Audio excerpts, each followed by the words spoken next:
दृष्टी दिसे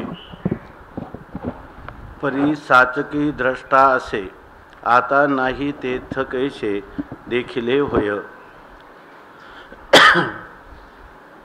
रुक्मिणी प्राणसंजीवन भक्तजन वत्सल अकारण करुणा ओरणालय अनंत गुणगण निधान पंढरी नायक परमपिता श्री पांडुरंग परमात्म्याच्या असीम अनुकंपेने आपण श्री अमृतानुभव नावाचा वेदांत विश्वातील एक अलौकिक चोखट ग्रंथरत्न की ज्यामध्ये श्रीगुरु श्रीमंत निवृत्तीनाथ महाराजांच्या आज्ञेवरून आपली प्रातिभ अतींद्रिय असणारी आत्मानुभूती शब्दाच्या माध्यमातून यथार्थ रीतीनं तिचा परिचय व्हावा किंवा अपरोक्ष साक्षात्कार व्हावा या रीतीनं मुमुक्षूंसाठी आणि सिद्ध पुरुषांना जीवनमुक्तीच्या विलक्षण सुखाची अनुभूती व्हावी या उद्देशाने जो हा ग्रंथ या वेदांत विश्वामध्ये निर्माण केला गेला त्या ग्रंथाचं नित्यानंद ऐक्य दीपिका नावाची असणारी जी श्री शिवकल्याणकृत स्वामीकृत असणारी टीका त्या टीकेच्या आश्रयाने यथाशक्ती यथामती चिंतन करीत असताना आपण आत्तापर्यंत श्लोक पंचकाच्या रूपाने असणारं मंगलाचरण शिवशक्ती समावेशन नंतर सद्गुरुवंदना वाचारुण परिहार ज्ञान अभेद कथन आणि अविद्येचं अयथार्थत्व वाचारुण सच्चिदानंद पदत्रय विवरण शब्द खंडन आणि आता 7वं प्रकरण आज्ञान खंडन. तर या आज्ञान खंडनाच्या उत्तरार्धापर्यंत आपण आलेलो आहोत की या ठिकाणी अज्ञानाचं खंडन करताना अज्ञान सत्य नाही इतकंच नाही तर अज्ञान आत्मस्वरूपाच्या ठिकाणी असिद्ध आहे. अज्ञान नावाची कोणतीही वस्तू मानायची आवश्यकता नाही.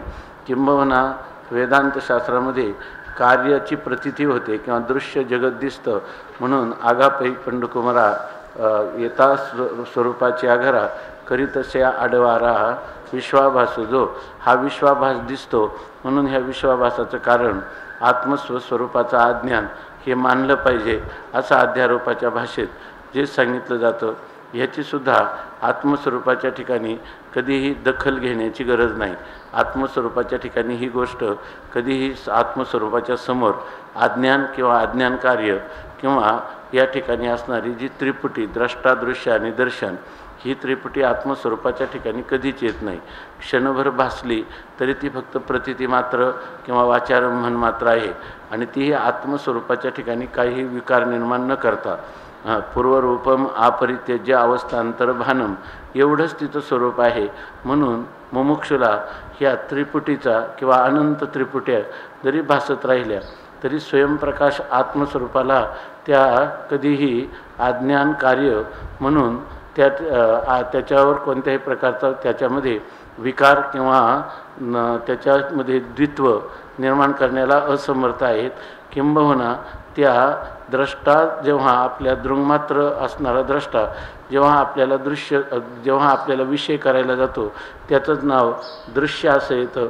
म्हणजे ते दृश्य हे दृङ्मात्र द्रष्ट्याचंच स्वरूप असल्यामुळं तिथं असं कोणतंही आत्मस्वरूपाहून विरुद्ध त्याच्या सत्तेतलं अशा प्रकारचं दुसरं किंवा त्याच्या सत्ता भिन्न असं कोणतंही द्वैत नाही की जे त्याच्या ठिकाणी प्रतिबंधक आत्मस्वरूपाला होईल. म्हणून आत्मस्वरूप जे आहे ते अविकारी असंग उदासीन आपल्या स्वमहिमेमध्ये प्रतिष्ठित स्वयंप्रकाश स्वतःसिद्ध अशा प्रकारचं केवल रूपाने आहे. आणि ते जर आपलं स्वरूप असेल तर त्या स्वरूपाचा यथार्थ परिचय झालेल्या पुरुषाला दुसरं कोणतंही द्वैतच जर नसेल तर त्या ठिकाणी ह्या द्वैताचं कारण असणारं अज्ञान आणि त्या अज्ञानाने त्या आत्मस्वरूपाला आवृत्त केलेलं आहे आणि म्हणजे विषय केलेला आहे आणि त्या आवरणाचा आपल्याला भंग करायचा आहे. म्हणून त्याच्यासाठी स्वरूपाचं यथार्थ दृढ अपरोक्ष साक्षात्कार करायचा आहे.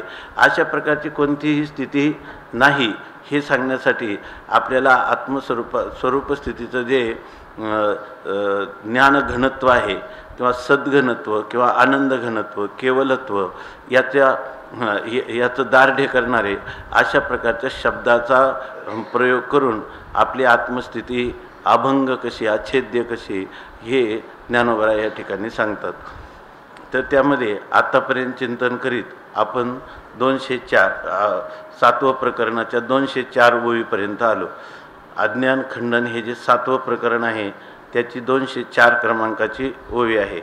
या ठिकाणी ही ओवी आहे दृश्य किर दृष्टी दिशे. तर इथं पाठ बहुतेक दृश्य किर दृष्टी दिशे असा पाठ आहे. दुसऱ्या अमृतानुभव दृश्य किर दृष्टी दिशे म्हणजे दृष्टी दिशे असा हा किंवा दृष्टीशी दिशे असा तो पण पाठभेद आहे. दृश्य किर दृष्टीशी दिशे परी साचकी द्रष्टा असे, आता नाही तेथे कैसे देखिले होय.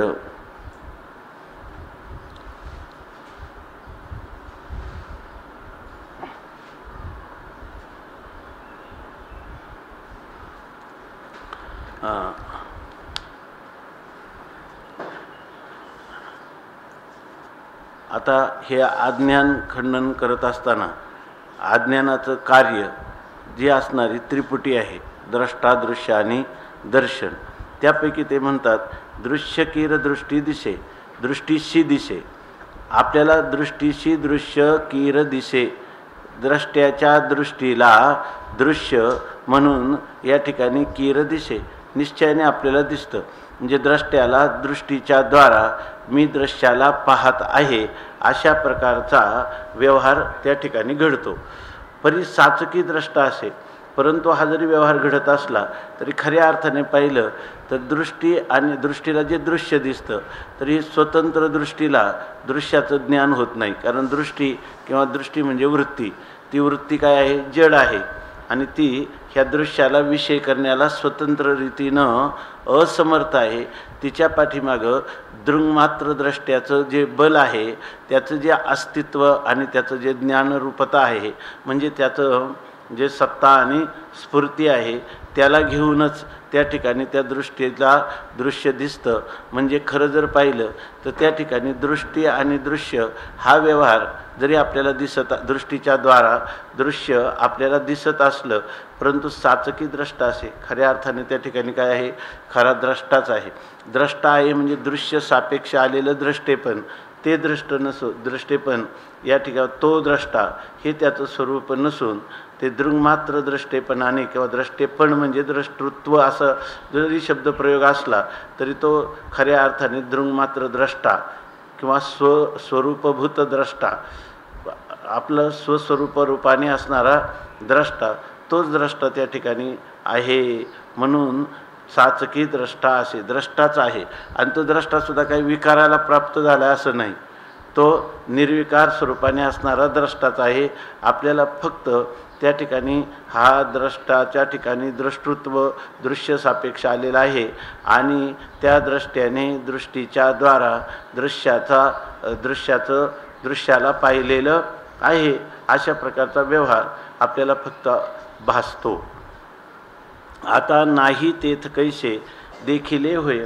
आता त्या ठिकाणी नाही तेथे, मग ते नाही म्हणजे जे दृश्य पाहायला गेला तर ते दृश्य नसून ते दृष्ट्याचं स्वरूप आहे. मग जर नाही म्हणजे ते दृश्य जर नाहीत तेथ कैचे देखिले होय, मग त्याने देखिले कैचे होय, त्याने काय पाहिलं म्हणजे खऱ्या रीतीनं त्याच्या मूळ दृंगमात्र स्वरूपाच्या ठिकाणी दृश्य, द्रष्टा आणि दर्शन अशा दृश्य, दृष्टी आणि दर्शन अशा प्रकारचा व्यवहार होतच नाही. पाहिले देखिले कैसे देखिले होय, कसं पाहिलेले, आता पाहिलेच नाही, तो आपल्या स्वरूप महिमेत जसाच्या तसाच आहे असा त्याचा अर्थ. टीका. नावेक दृश्य हे दिशे काही, परिद्रष्टयाहुनी दुजे ठाई, दृश्य दशेस पाही आलेची नाही. आता सांगतात नावेक, क्षणभर जरी आपल्याला हे दृश्य म्हणून काही दिसलं तरी ते द्रष्ट्यापेक्षा म्हणजे दृंगमात्र द्रष्ट्याला सोडून दुसऱ्या ठिकाणी ते दृश्य दशेला प्राप्त झालेलं आहे असं नाही. म्हणजे द्रष्ट्यावरच भासलेले, म्हणजे आध्यस्थ पदार्थ हा अधिष्ठानातच भासतो, अधिष्ठाना एवढा भासतो, अधिष्ठानात मिसळून भासतो आणि जिथं भासतो तिथंच त्याचा त्रैकालिक अत्यंताभाव असतो. असं जर म्हटलं तर मग द्रष्ट्यापेक्षा दुसऱ्या ठिकाणी दृश्य म्हणून अवस्था कोणत्या प्रकारची प्राप्त झालेली नाही. दृंगमात्र द्रष्टा आपल्या स्वरूप महिमेत जसाच्या तसाच आहे. आळूमाळ विलास भासे परी यथार्थे द्रष्टृत्वीचे असे, त्या द्रष्टृत्वाशी कदा नसे पालटू झाला. आळूमाळ विलास म्हणजे क्षणभर थोडासा जरी आपल्याला त्याचा विलास किंवा विवर्त रूपाने ते जरी आपल्याला भासलं, परंतु यथार्थ तत्वतः आपण पाहायला गेलं तर ते वेगळ्यापणाने दृश्य हे एक वेगळा पदार्थ आहे आणि त्याच्याहून दृश्याहून वेगळा असणारा द्रष्टा हा त्याला पाहत आहे असं आपल्याला जरी वाटत असलं तरीसुद्धा यथार्थ यथार्थ म्हणजे येन प्रकारेन अर्थात ज्या प्रकाराने आपलं स्वरूप विद्यमान आहे त्या रीतीनं पाहिलं तर हे दृश्य आपल्या ह्या दृंगमात्र दृष्टेपणाहून वेगळं नसून ते द्रष्टृत्वीचे असे, त्या दृंगमात्र दृष्ट्यामध्येच ते भासतं. म्हणजे अधिष्ठान असणाऱ्या सद्रूप चिद्रूप अशा आत्मस्वरूपाच्या ठिकाणीच ते दृश्य भासत आहे. आणि ते भासत असताना हे सगळं दृश्य भासत असलं तरीसुद्धा त्याच्या मूळच्या दृष्टेपणाला कधीही त्याच्यामध्ये पालट किंवा विकार निर्माण झालेला नाही. म्हणजे पूर्वरूपम अपरित्यज्य, पूर्वरूपाचा कधीही त्याग झालेला नाही, अशा प्रकारची स्थिती आहे. अहो द्रष्टे द्रष्टृत्वी हुनी फुटोनी झाले नाही दोन्ही, आता दृश्याची मिरवणी वाग्विडंब अघवा. अहो तुम्ही पहा की द्रष्टा ह्या द्रष्टे द्रष्टृत्वी हुनी असंच आहे ना पाठ, द्रष्टृत्वी हुनी फुटोनी झाले नाही दोन्ही. हे जे द्रष्टा बरोबर ना, त्या द्रष्टत्व द्रष्ट्याच्या ठिकाणी असणारं जे द्रष्टृत्व आहे म्हणजे त्याचं दृंगमात्र दृष्टेपण हे जे त्याचं मूलभूत स्वरूप आहे त्या स्वरूपाहून हे इथं असंच हे नाही. चांगलं पाहता ना तुम्ही ओव्यामध्ये, मोबाईल नाही का तुमचाही नाही का, तुमचाही नाही का, हे पहा बरं 67 ओवी म्हणजे द्रष्ट्याच्या ठिकाणी द्रष्टे द्रष्टृत्वे होणी 67 क्रमांकाची ओवी आहे. तसंच आहे ना. तर द्रष्ट्याच्या ठिकाणी जे द्रष्टृत्व आहे म्हणजे त्याचं दृंगमात्र दृष्टेपण हे जे त्याचं स्वरूप आहे त्या स्वरूपाहून दृश्य म्हणून आणि दृश्य सापेक्ष द्रष्टा म्हणून फुटोनी झाले नाही दोन्ही. हे द्रष्टा आणि दृश्य असे हे दोन त्याच्यामध्ये फूट म्हणजे मूलभूत दृंगमात्र दृष्ट्यामध्ये काही विकार होऊन किंवा कार्यरूप विकार होऊन त्या ठिकाणी ते द्रष्टा आणि त्याच्या ठिकाणी दृष्टृत्व असं प्रकार बरोबर ना. म्हणजे असे द्रष्टा आणि दृश्यभाव त्याच्या ठिकाणी कधीही प्राप्त झाला नाही. आता दृश्याची मिरवणी आणि आता आम्हाला तर दृश्य मिरवताना म्हणजे प्रतीतीला येताना दिसतंय. दृश्याचा एवढा मोठा मिरवणी म्हणजे विस्तार किंवा शोभा आम्हाला दिसते. तर ते म्हणतात हे दृश्य म्हणजे काय, वाघ विडंब आगवा, हे वाचारंभन वाणीची विडंबना आहे. म्हणजे फक्त वाणी आहे, शब्द आहे आणि त्याला अर्थ समोर नाही, अर्थशून्य बरोबर ना. अर्थशून्य अशा प्रकारचा हा पदांचा किंवा शब्दाचा प्रयोग आहे. कोणतं दृश्य, कारण काय दृश्य म्हणजे काही नसून ते दृंगमात्र दृष्ट्याचं स्वरूप असतं. दृश्य म्हणून स्वतंत्र असा स्वतःच्या सत्तावान आणि स्फूर्तिमान असा कोणताही पदार्थ नाही. एवं दृश्यची येथे नाही तरी दृष्टीने देखील काही आगा सूर्यप्रभेच्या ठाई मृगजळ जैसे. आता म्हणतात एवं अशा प्रकारे जर दृश्यच नाही तर दृश्य असतं तर मग त्या दृंगमात्र दृष्ट्याला दृष्टेपण आलं असतं. परंतु जर दृश्यच या ठिकाणी नाही तर दृष्ट्याने काय पाहिलं सांगा. मग जर पाहतच नसेल तर त्याला दृष्टा कोणाचा, दृश्य असेल समोर तर तो द्रष्टा. पण दृश्यच जर नाही त्या दृश्य म्हणजे काय आपलं स्वस्वरूपच आहे, वेगळं पण तिथं काही नाहीत. मग आता त्या ठिकाणी दृष्टेपण कुठून आले, मग त्या दृष्ट्याने जर काही पाहिलंच नाही मग काय आहे. तर हा सगळा व्यवहार म्हणजे सूर्यप्रभेच्या सूर्यप्रभा सूर्याची जी किरणं आहेत किंवा सूर्याची जी प्रभा प्रकाश आहे त्या प्रकाशाच्या ठिकाणी मृगजळाचा जसा भास व्हावा.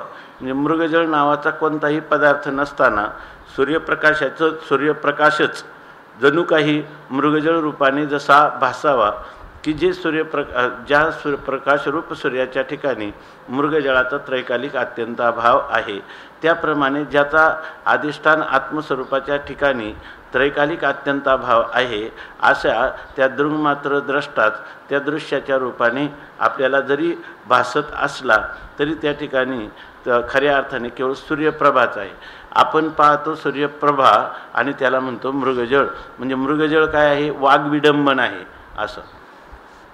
आगा तेथे जे जळभान ते अनिकाची बुद्धी जाण, आत्ता आत्मत्वी पहा कोण दुजे आले. म्हणतात की त्या सूर्यप्रभेच्या ठिकाणी जे आपल्याला जळाचं भान होतं ते अनिकाची बुद्धी जाण, त्या सूर्यप्रकाशाच्याच ठिकाणी असतो. त्याच्या ठिकाणी मृगजळाचं भान होतं ते दुसऱ्यांच्या बुद्धीला होतं. त्यावेळेला सुद्धा मृगजळ त्या ठिकाणी नसतं, मुळात नसतं आणि भासतं तेव्हाही नसतं. त्यावेळेला त्या मृगजळ नावाचा पदार्थ जसा सूर्यप्रभेच्या ठिकाणी कधीच आलेला नाही, मुळात नाही आणि दुसऱ्याच्या बुद्धीला भासला तरी नाही, त्याचप्रमाणे आत्मस्वरूपाच्या ठिकाणी कोणतंच दुजं नाही, द्वैत नाही. आणि जेव्हा दुसऱ्या अनेकांच्या बुद्धीला द्वैताचा भास होतो तेव्हा त्या बुद्धीतल्या भासाने, बरोबर ना, त्या बुद्धीतल्या भासाने म्हणजे बुद्धीनं दिलेली सत्ता आहे, त्या बौद्धिक सत्ता त्या पदार्थांना दिल्याने मूलभूत असणाऱ्या दृङ्मात्र दृष्ट्याच्या ठिकाणी कोणत्याही प्रकारच्या दृश्य भावाला तो येत नाही किंवा दृश्य त्याच्या ठिकाणी दुजे द्वैत उत्पन्न करीत नाही. एवं दृङ्मात्र जे द्रष्टे पाही तेने अन्यथा देखील नाही, स्वसंवेद्यतेशी कधीही अनारिसे नसे. ज्या वेळेला हे दृङ्मात्र जे द्रष्टेपण आहे त्या दृङ्मात्र दृष्ट्याने अन्यथा म्हणजे आपल्या स्वरूपाहून अन्य विषय तो कधीही पाहिलेला नाही आणि दुसरा पदार्थ तर कधीच पाहिला नाही. याचा अर्थ त्याला दृश्य पदार्थ सापेक्ष दृष्टेपण सुद्धा त्याच्या ठिकाणी कधी आलेलं नाही. त्यामुळं त्याची जी स्वसंवेद्यता आहे म्हणजे सुअसंवेद्यता आहे, स्वला किंवा अन्याला कधीही विषय न करणं, हे त्याचं जे स्वरूपभूत महिमा आहे त्याच्यात कधीही अनारिशे म्हणजे अन्यथा होत नाही. म्हणून या दृश्य प्रवाही देखिजे ते देखिलेचे नाही, दृष्टांत ये विषयी देतुसे ऐका. म्हणून या दृश्य प्रवाही, या दृश्याचा किती प्रवाह असला म्हणजे कोणाच्या भ्रमिष्ठ लोकांच्या बुद्धीमध्ये ह्या दृश्याचा कितीही प्रवाह असला तरी त्या ठिकाणी मूळ आत्मस्वरूपाच्या ठिकाणी जे पाहिलं ते खऱ्या अर्थाने आत्मस्वरूपाने पाहिलेलं नाही. लोकांनी ह्या दृश्याच्या प्रवाहाला म्हणजे आपण म्हणतो ना दृश्याचा प्रवाह हा कसा आहे, स्वरूपाने प्रवाहरूपाने अनादी आहे. तेव्हा प्रवाहरूपाने अनादी असा हा दृश्याचा प्रवाह जरी जे लोक अनभिज्ञ आहेत स्वस्वरूपाविषयी, त्याच्या यथार्थ साक्षात्कार ज्यांना झाला नाही अशा लोकांनी कितीही अदृश्याचा प्रभाव पाहिला तरी तो खऱ्या अर्थाने आत्मस्वरूपाच्या दृष्टीने तो पाहिलेलाच नाही. आणि याविषयी जो दृष्टांत आम्ही सांगत आहोत ते तुम्ही ऐका असं टीकाकार म्हणतात. 205 क्रमांकाची होई. मुख दिसो का दर्पणी परी असे मुखपणी, तरी झाली ते वायानी प्रतितीना. आता मुख दिसो का दर्पणी, आपल्याला आपलं मुख जे आहे ते दर्पणी दिसो का, ते जरी आपल्याला आरशात दिसलं परी असणे की ते मुखपणी, परंतु ते मुखपणी असणे की आपल्याला दर्पणात जरी मुख दिसलं तरी ते मुखपणात म्हणजे मुखाच्याच ठिकाणी आहे. दर्पणामध्ये ते दिसलं तरी मुख काही येऊन दर्पणात जात नाही, प्रवेश होत नाही. तुका म्हणे मुख नाही दर्पणात, संतोषाची मात दुसरी ते. अशा प्रकारची स्थिती आहे. मुखाच्याच ठिकाणी असतं. आरशामध्ये जरी मुख दिसलं तरी मुखाच्याच ठिकाणी आहे. मुख दिसो का दर्पणी परी आसने की ते मुखपणी, तरी झाली ते वायानी प्रतीती गा. तर ते म्हणतात की जर आपल्याला आरशात मुख आहे अशा प्रकारची प्रतीती झाली नाही का, झाली, परंतु ते प्रतीती वायानी, ती प्रतीती काय आहे, मिथ्या आहे. कारण मुख दर्पणात नाहीच आहे, मुखाच्याच ठिकाणी आहे. पण दर्पणात जी प्रतीती झाली नाही असं नाही, परंतु ती प्रतीती खरी नाही, ती वायानी व्यर्थ मिथ्या कल्पित अशा स्वरूपाचे आहे. यामध्ये टीकाकार सांगतात, आगा मुखमुखीच्या से पाही आरिसा ते रिगाले नाही, आता देखिले ते काही देखिले होय. आता म्हणतात मुख जर मुखाच्याच ठिकाणी आहे, आरशात पाहण्यापूर्वी मुखाच्याच ठिकाणी, आरसा पाहता तेव्हाही मुखाच्या ठिकाणी, आरसा गेला तरी मुखाच्या ठिकाणी आहे. म्हणजेच याचा अर्थ जेव्हा तुम्ही आरशात मुख पाहता तेव्हा सुद्धा ते मुख आरशामध्ये निघालं नाही, नाही तर आरसा बाजूला गेला असता तर मुखाच्या ठिकाणी म्हणजे मुखाच्या ठिकाणी सुद्धा राहिलं नसतं. त्या उपाधीमध्ये ते बरं ना, उपाधीच्या द्वारा ते कधीही संश्लिष्ट झालेलंच नाही. ते नित्य अस्पर्शित अचुंबित निरुपाधिक आपल्या स्वमहिमेमध्ये जसंच्या तसंच आहे. आगा मुखमुखीचा शेपाही मुखाच्याच ठिकाणी आहे, ते आरशामध्ये कधी प्रविष्टच झालेलं नाही.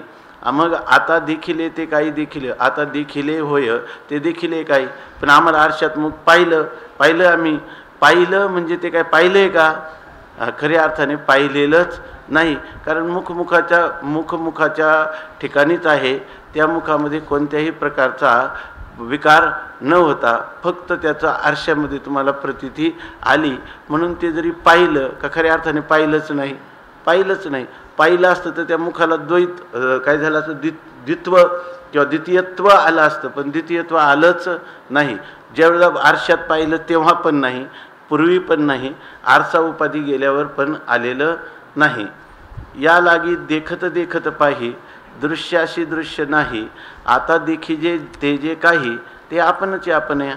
आता या लागी दृश्याशी दृश्य नाही.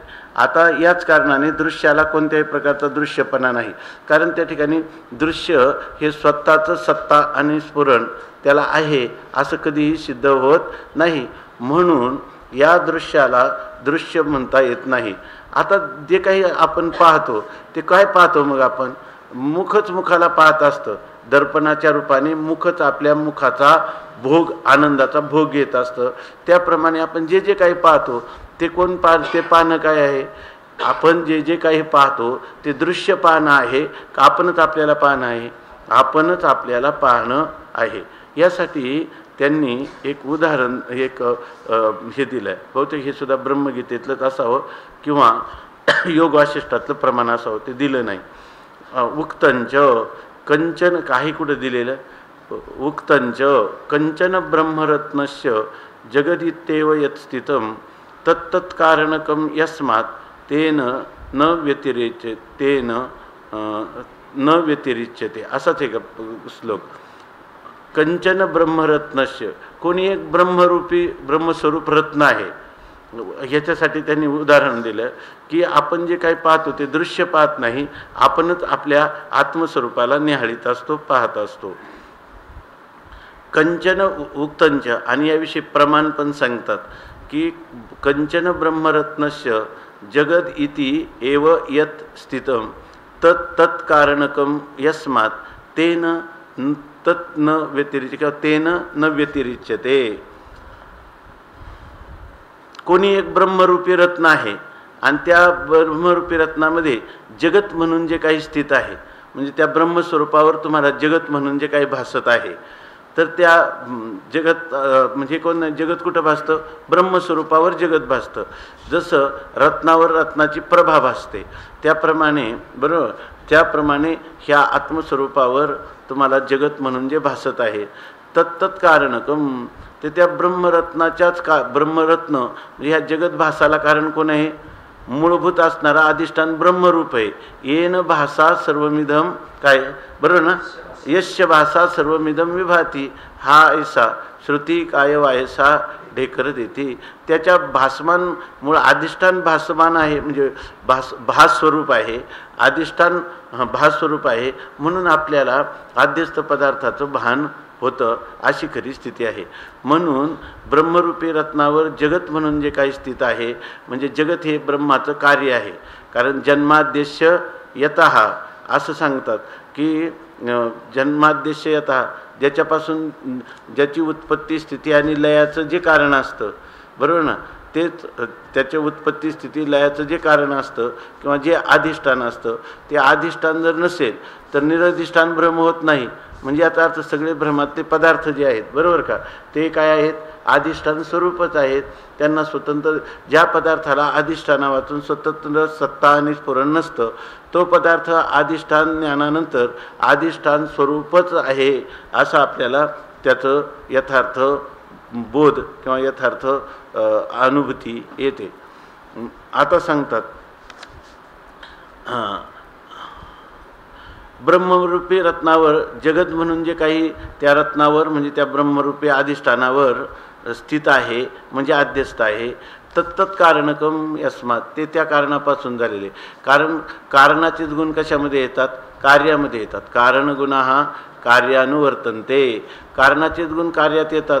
मग ते यस्मात तस्मात तेन न व्यतिरिच्यते म्हणून ते कार्य जे आहे ते कारणापासून व्यतिरिक्त किंवा स्वतंत्र सत्तेने युक्त नसतं. म्हणून हे जे जगत आहे ते जगत तत्वता पाहिलं तर काय आहे संपूर्ण ब्रह्मरूपच आहे. आगाहाचे अंतरार्थ शुद्ध लागला पुढिले पदी संबंध ते पदही आता विशद विवरून सांगो. विशद शब्दाच्या पुढे दंड द्यायचा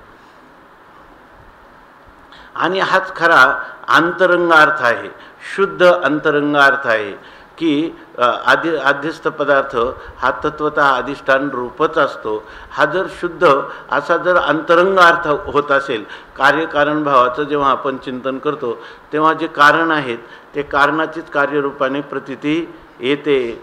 असं जर म्हटलं तर आता पुढच्या पदामध्ये हा संबंध सांगणार आहे आणि ते पुढचं पद म्हणजे ती जी ओवी आहे ती ओवी आम्ही स्पष्टीकरण करून चांगल्या प्रकाराने त्याचं विवरण करून तुम्हाला सांगतो की जो पदार्थ अधिष्ठानाहून अध्यस्त पदार्थ हा स्वतंत्र सत्तावान किंवा स्फूर्तिमान कधीही नसतो. किंबहुना तो अधिष्ठानच रूपच असतो.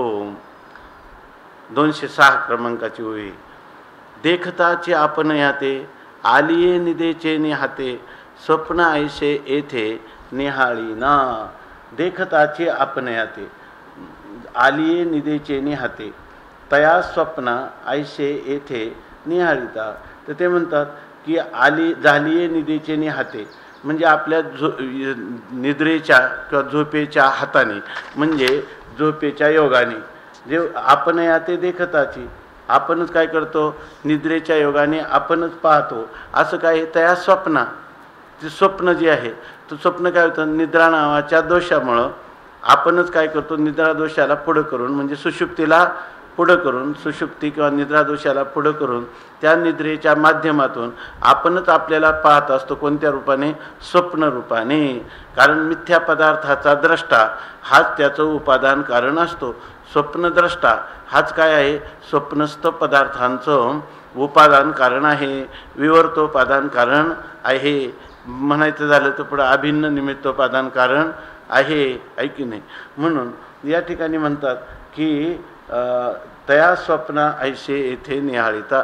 ते स्वप्न जसं आहे जसा एखादा स्वप्नद्रष्टा पुरुष निद्रेच्या योगाने आपणच आपल्याला स्वप्न पदार्थांच्या रूपाने पाहत असतो त्याप्रमाणे इथं सुद्धा काय यथा स्वप्न प्रपंचोयम मयी माया विजृंभिता तथा जागृत प्रपंचोपी मयी माया विजृंभिता.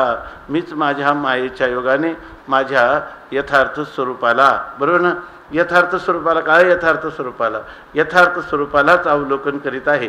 जर आपल्याला बारकाईनं त्याचा अंतरंग असं त्यांनी म्हटलेले असं जर अंतरंग बोध झाला असेल तर जागृतीत असो किंवा स्वप्नामध्ये असो स्वप्नद्रष्टा हा आपल्या स्वतःलाच निहाळून पाहत आहे त्यांच्या रूपाने. कारण त्याच्यामध्ये फक्त त्याला काही नाही संशय नाही आणि विपरीत भावना नसली म्हणजे हे चाललेलं सगळं तो काय करत असतो आपल्या आत्मस्वरूपाचंच दर्शन करत असतो ऐके नाही. वास्तविक सगळेच आत्मस्वरूपाचं दर्शन करत असतात. परी काय त्यांनी लिहिलं परी काय भेदा जे बुद्धिभेदाशी आले परी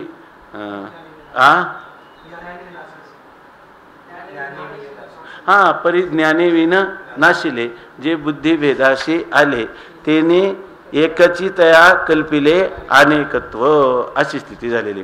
ती सुद्धा कारण नसताना आहे की नसत्या छंदे नसत्या छंदे जग विनोदे विव्हळतसे. तो का म्हणे कैची किव आणि कोठे जीव निराळा. परंतु कारण नसतानाच संकोचोनी कार्य झालाशी लहान घेई आपोषण ब्रह्मांडाचे. हे साधलं नाही म्हणून त्याला ही स्थिती प्राप्त झाली. आता सांगतात आगा देखताची आपण याते आलिये निदेचे निहाते स्वप्न ऐसे येथे निहाळीना. तर ज्याप्रमाणे आपल्याला झोपेच्या योगाने स्वप्न जसं आपणच त्या स्वप्नात आपल्याला पाहतो त्याचप्रमाणे येथील निहाळीना त्याचप्रमाणे इथलंही निहाळणं आहे किंवा निहाळीना. अशाच प्रकारचं तू इथं सुद्धा काय कर पहा असा त्याचा अर्थ. स्वप्न ऐसे येथे निहाळीना स्वप्नासारखाच तो इथं आपणच आपल्या स्वरूपाला पाहत असतो. जैसा टीका जैसा एकलाची पुरुष स्वप्नी एकुची झाला बहुवस तोची ये परीही आपणास आपणची देखे. जैसा ज्याप्रमाणे एकलाची पुरुष एकटाच असणारा पुरुष स्वप्नामध्ये एकटाच पुरुष अनेक प्रकाराला प्राप्त झाला अनेकत्वाला प्राप्त झाला. झोपला तेव्हा झोपेत कोण आहे एकटाच आहे. परंतु निद्रादोषामध्ये जेव्हा स्वप्न दिसतं तेव्हा स्वप्नामध्ये तो एकटाच असून नानात्वाने आपल्याला पाहत असतो. नाना भावाला प्राप्त होतो अनेकत्वाला भेदाला प्राप्त होतो. आणि त्यावेळेला जरी भेदाला प्राप्त झाला म्हणून तो दुसऱ्या वस्तूंना पाहतो आपलाच आपल्याला पाहतो तेव्हाही तो आपलाच आपल्याला पाहत असतो. देखिले ऐसे भावीजे तरी आपणाशीच देखिजे काजे निदेला ठाई दुजे संचरले नाही.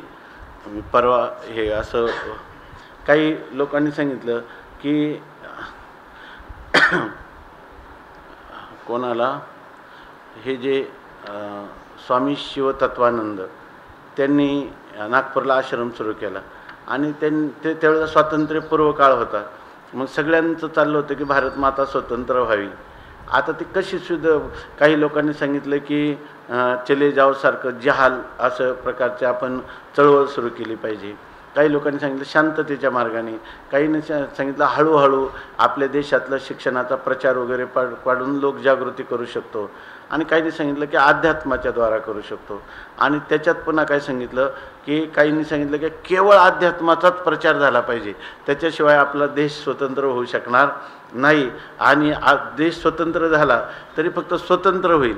परंतु आपल्याकडे इतक्या प्रकारचे आपल्या समाजामध्ये अशा चुकीच्या धारणा आहेत किंवा अंधश्रद्धादी आहेत की त्यामुळे स्वतंत्र झालेल्या देशालाही स्वतंत्रता टिकेल की नाही हे सांगता येत नाही.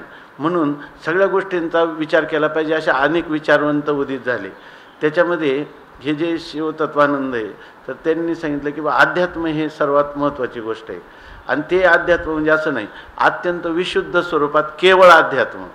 त्या आध्यात्मिक लोक झाल्याशिवाय म्हणजे आध्यात्मिक म्हणजे कोणते असे नाही रजोगुणी तमोगुणी लोक कमी होऊन सत्वगुणी लोकांचा वृद्धी झाली असं नाही. त्रिगुणातीत असणारे जे लोक आहे ते आत्मज्ञानाने संपन्न झाले तर देश खऱ्या अर्थाने काय होईल स्वतंत्र होईल आणि त्याचं स्वातंत्र्य अबाधित राहतील. आणि ते लोक म्हणजे आपलं जे मूळचं वैभव आहे भारतीय संस्कृतीचं त्या वैभवाला ते प्राप्त होतील असं त्यांनी सांगितलं. तर त्यावेळेला त्यांनी सांगितलं आणि हीच खरी सेवा आहे. अध्यात्म जागरण करणं लोकांमध्ये देवची बरे देवची बरे तुका म्हणे खरे तुम्ही किंवा अमर आहा खरे की पहा खोटे हेच लोकांना जागृती दिली पाहिजे असं त्यांनी निक्षून सांगितलं. त्यावेळेला त्या जे काही भारतीय स्वातंत्र्याची चळवळीमधले लोक आहे त्यांनी सांगितलं तुम्ही लोकांना जागृती करता आणि आम्ही लोकजागृतीच करत आहोत. आम्ही भारत मातेची सेवा करत आहोत आणि तुम्ही भारत मातेचीच अध्यात्माच्या द्वारा सेवा करत असतात. तो तुमचं नामचं कार्य एकच आहे. त्यांनी सांगितलं तुमचं नामचं कार्य एकच कधी होत नाही. तुमच्या कार्यात स्वातंत्र्य मिळेल परंतु आत्मस्वातंत्र्य मिळवून देण्याचं कार्य जे हे वेगळं आहे ते तुमच्याच्याने होणार नाही. तसं आम्ही जे हे आम्ही त्यांचं आत्मस्वातंत्र्य खरी आत्मजागृती आम्ही त्यांची करून देतो.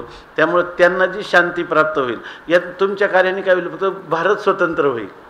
परंतु प्रत्येक व्यक्ती जी अज्ञानाच्या जोखडात सापडलेली आहे तिला मुक्त करण्याचं कार्य चळवळीनं होणार नाही किंवा देशाला स्वतंत्र करून केवळ भागणार नाही. आमच्या ह्या चळवळीवर जर भारत स्वतंत्र झाला तर काय झाले, पहिल्यांदा आत्मनो मोक्षार्थम आणि जगदहितायचं हे जे काही उपनिषदाचं म्हणणं आहे ते खऱ्या अर्थाने आमची चळवळ जी अध्यात्म चळवळ जी आहे ती हे करू शकेल. हे तुमची काय चले जाओ किंवा भारत छोडो ही जी आंदोलन आहेत यांनी स्वातंत्र्य तुम्हाला मिळेल त्याच्याबद्दल नाही, पण संपूर्ण आहे. म्हणून अध्यात्म हा काय असा विषय आहे. आता ही जी गोष्ट आहे याच्याशी भौतिक जगाचा काय संबंध आहे की नाही. बरं, भौतिक जगाचा ज्याच्याशी संबंधच नाही अशा प्रकारचं हे आत्मज्ञान प्राप्त करून काय भौतिक उत्कर्ष होणार आहे का याच्यामध्ये. कारण याच्यामध्ये तर वैराग्याच्या गोष्टी आहेत, ह्याच्यामध्ये विवेकाच्या गोष्टी आहेत, बरोबर ना, त्यागाच्या गोष्टी आहेत, बरोबर ना. पण हे ज्याला खरं परमाशांती पाहिजे त्याच्यासाठी हे आहे, इतरांसाठी नाही. त्यांना दुसरे मार्ग आहेत. परंतु जर कोणी त्यांनी दिले की आपले काही नाव सांगितलं विनोबाजी भावे वगैरे असे जे लोक आहेत, ह्या लोकांनी अगोदर अध्यात्म केलं, ते अध्यात्म केलं ऋषितुल्य, आणि मग त्यांना वाटायला लागलं की जगामध्ये भूमिदान झालं पाहिजे, गरीब गोहत्या टळली पाहिजे, गोरक्षण झालं पाहिजे. तर त्यांच्या शब्दाला किती किंमत आलं. 2 भाऊ एका आईच्या उदरातून जन्माला आलेले एक वीजभर जमिनीसाठी बांधतात आणि विनोबांच्या शब्दाला वाळून टाकण्यासाठी लोक शेकडो एकर जमीन त्यांच्या शब्दावरून वाळून टाकतात. हे सामर्थ्य विनोबांनी केलेल्या लोकजागरणाचं किंवा भौतिक उत्कर्षाचं साधन म्हणून आहे का त्याच्या पाठीमागची आध्यात्मिक प्रेरणा मुख्य आहे. आध्यात्मिक प्रेरणा मुख्य आहे. म्हणून या ठिकाणी ही आध्यात्मिक प्रेरणा झाली तर भौतिक म्हणजे काय फार दूर आहे असं नाही, पण भौतिक झाली म्हणजे अध्यात्म होईल असं नाही. पण अध्यात्म झालं तर भौतिक हा त्याचा एकदम एकच चित्त अशा प्रकारचा भाग आहे. फक्त चित्त जे इकडं त्या महापुरुषाचं आहे ते फक्त काय कार्याकडे वळवलं, बरोबर का. भावनांची जागृती किंवा क्रियाशीलतेची जागृती किंवा तत्त्वज्ञानाची जागृती कोणत्याही अंगाने तो सर्व करू शकतो, आहे की नाही. किंबहुना त्याच्याशिवाय खरा पर्याय पण नाही असं आहे. म्हणून आपल्याला याच्या ठिकाणी असं वाटतं की हे पूर्वीचे लोक फारच उदासीन, हा सगळा विचार जो आहे हा खरा जर चालला, जर जो खरा मुमुक्ष असेल त्याला रसमयतेकडे नेणार आहे का उदासीनतेकडे औदासीन्य निर्माण करणार आहे का नैराश्य निर्माण करणार आहे किंवा वृक्ष वैराग्य सांगणार आहे का केवळ रसरूप आहे. रसरूप अशा स्वरूपाचं हे वाङ्मय आहे. परंतु आपल्याला याच्यामध्ये वाटतं कारण का रस यात नाही, रस त्यात आहे की नाही. असं वाटतं कुठंतरी भौतिक पदार्थामध्ये कुठंतरी सुखाचा शोध लागेल अशी भ्रामक धारणा जोपर्यंत आहे तोपर्यंत ह्या गोष्टींचा मनुष्याला याचा गरिमा याचं महात्म्य चित्तावर ठसणार नाही, आहे की नाही. अशा प्रकार इथं कोण सगळं माणसं करतील अमृतानुभवाचं चिंतन गंभीर रूपाने करून आपल्या जीवनात परमाशांती अनुभवावी असं कोणाला वाटत नाही. किंबहुना हे परमाशांतीचं साधनच आहे याच्याविषयी मनातमध्ये साशंकता येईल, आहे की नाही. परमाशांतीची साधनं एवढी उपलब्ध असताना त्याच्यापेक्षा एवढं हे अलौकिक साधन आहे असं मनामध्ये ठसणं म्हणजे हे अनंत जन्माची पुण्य आहे. किंवा खऱ्या अर्थाने काल का परवा तुम्ही सांगितलं का की गुरुकृपा, ईश्वर कृपा, आत्मकृपा आणि शास्त्रकृपा ह्या सगळ्या एकीभूत होण्याचा जो जीवनातला क्षण आहे तो क्षण म्हणजे अमृतानुभव समजण्याचा क्षण आहे. अमृतानुभवाचं उद्बोधन आपल्या अंतःकरणामध्ये ठसण्याचा तो क्षण आहे की नाही. याच्याशिवाय याला काही दुसरं उत्तर म्हणून आपल्याला किंवा त्याचं विश्लेषण, त्याची शहानिशा, उहापोह आपल्याला करता येणार नाही. आता सांगतात की जैसा एकलाची पुरुष स्वप्नी एकुची झाला बवस तोची हे प्रिय आपणास आपणाची देखील.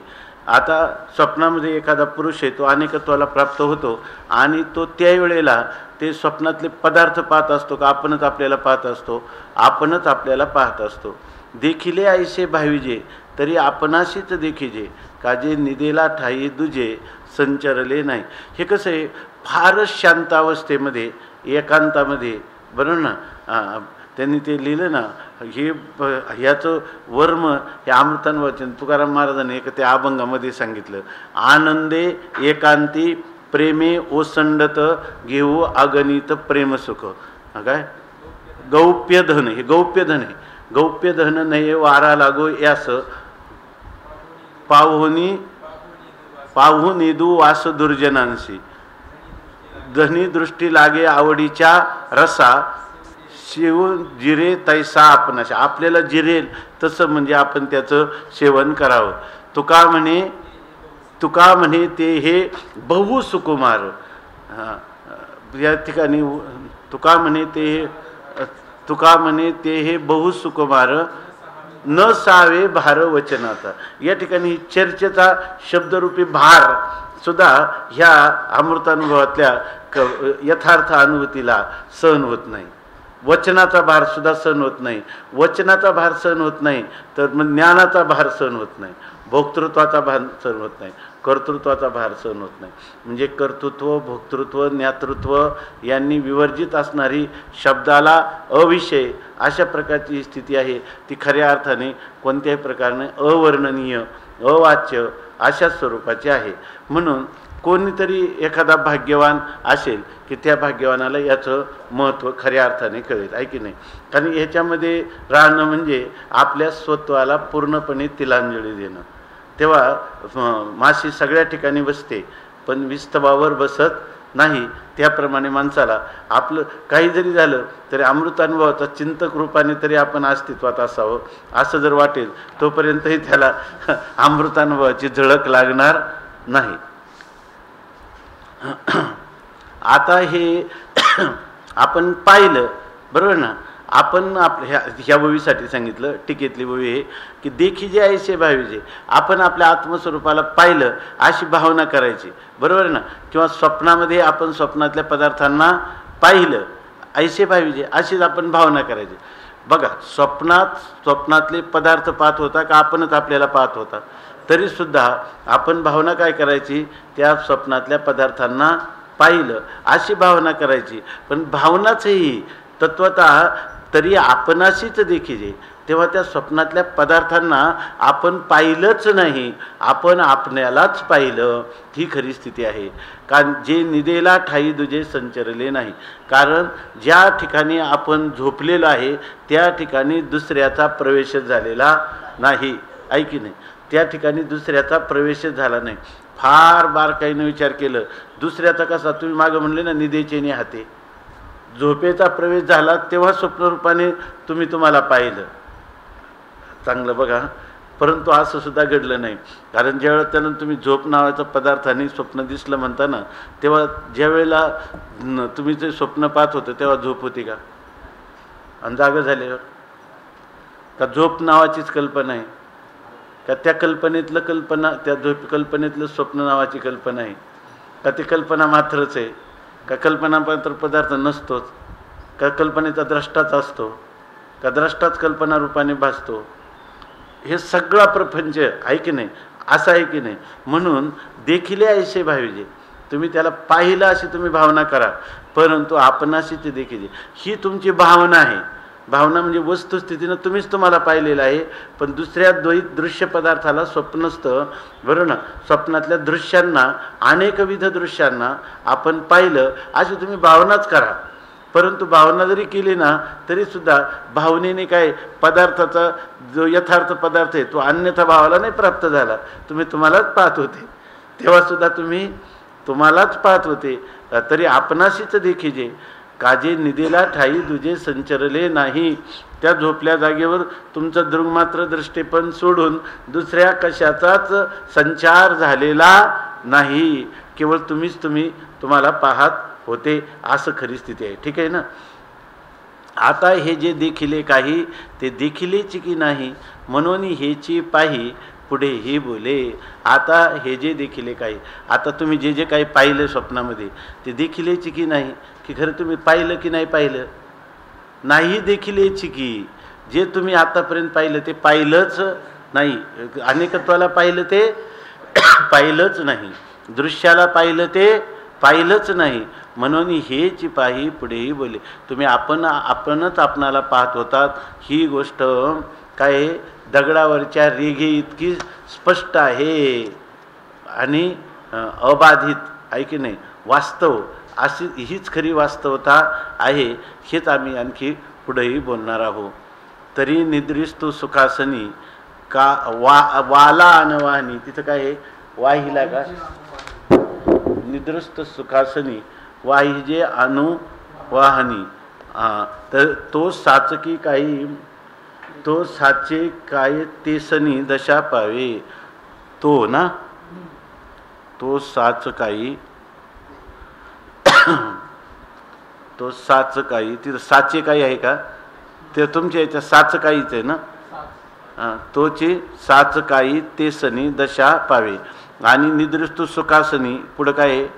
वाला अनवानी. तर तिथं वाहिला आहे का? हा वाहिला आहे ना. नाही नाही, तुमच्या ह्याच्यामध्ये काय आहे?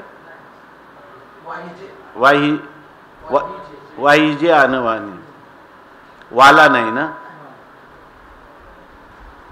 तरी निद्रिस्तु सुखासनी वाहिजे अनुवाहनी, तो साचे काय ते सनी दशा पावे. सुखासनी निद्रिस्तु, एखादा मनुष्य आहे तो सुखासनामध्ये, सुखासन म्हणजे एखादी पालखी आहे आणि त्या पालखीमध्ये तो शांतपणे मऊ अशा पालखीमध्ये तो झोपलेला आहे. सुखासनी निद्रिस्तु. वाहिजे अनुवाहनी, तो एका ठिकाणाहून दुसऱ्या ठिकाणी वाहून नेला. म्हणजे त्या जे पालखी धारण करणारे त्यांच्या खांद्यावर जी पालखी आहे त्याच्यामध्ये एखादा सुखाने झोपला आणि झोपला, आनंदाने झोपला आहे, तो एका ठिकाणाहून दुसऱ्या ठिकाणी नेला. तो साचे काय ते सनी दशा पावे.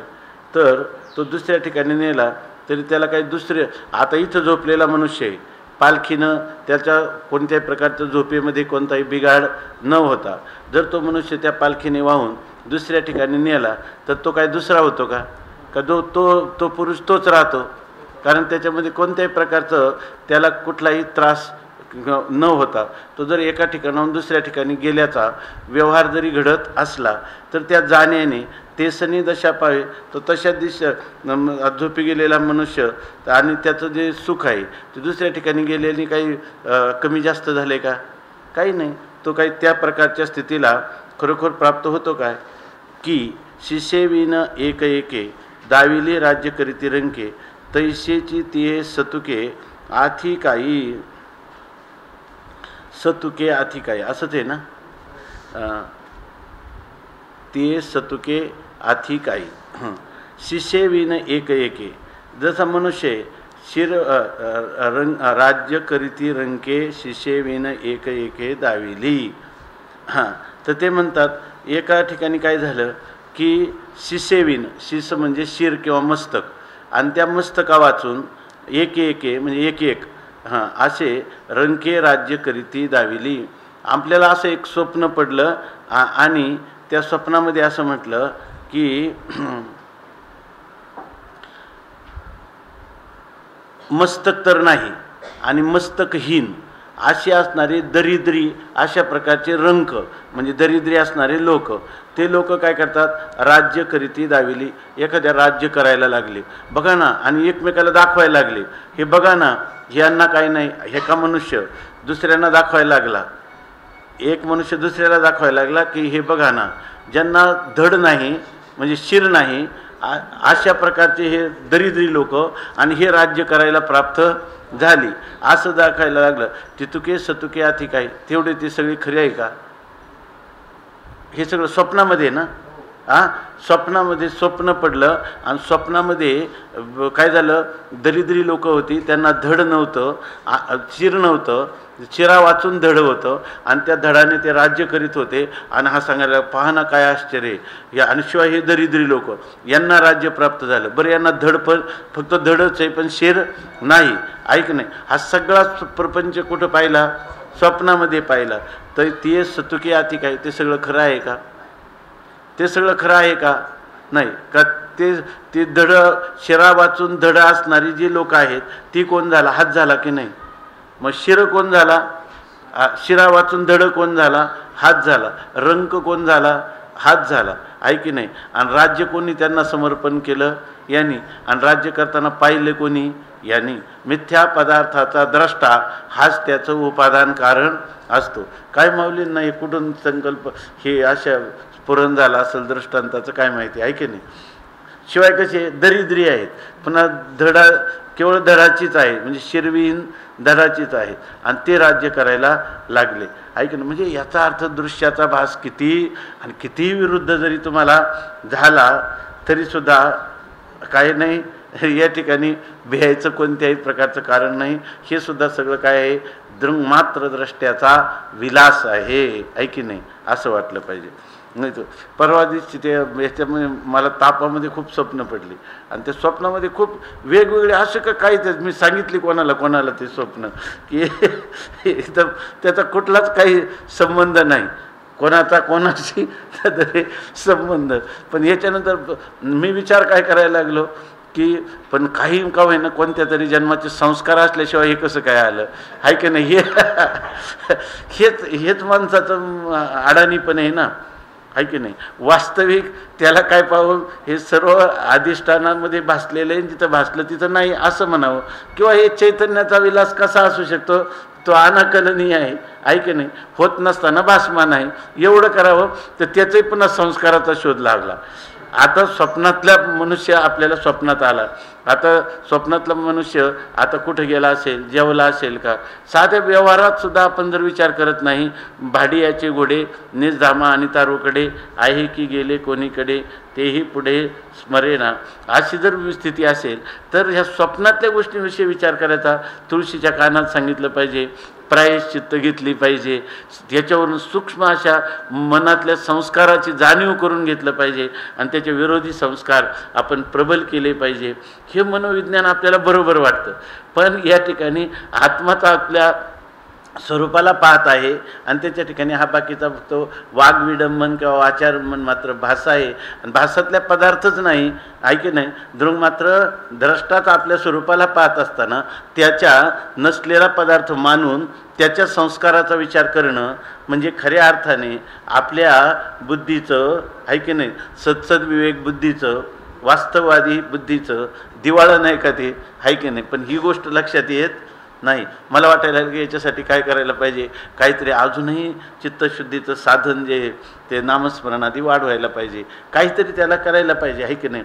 याच्यावरून उलट आपल्याला बरं झालं हे कळलं की आपल्याला काय आहे, काही गोष्टी आहे ना, जोपर्यंत आपण खास अंतरंग चिंतन करत नाही तोपर्यंत आपल्याला बाह्य अंगाने वाटतं की काम झालं आहे असं वाटतं, पण ते काम झालेलं नसतं. ही आपल्याला ईश्वराने ही चुणूक दाखवली, झळक दाखवली असं वाटणं, हा विचार बरोबर वाटतो, आहे की नाही.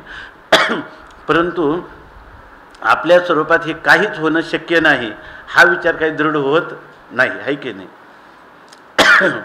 शिष्ये विन एक एके दाविली राज्य करीती रंके तैशीची ते सतुके हाती काही.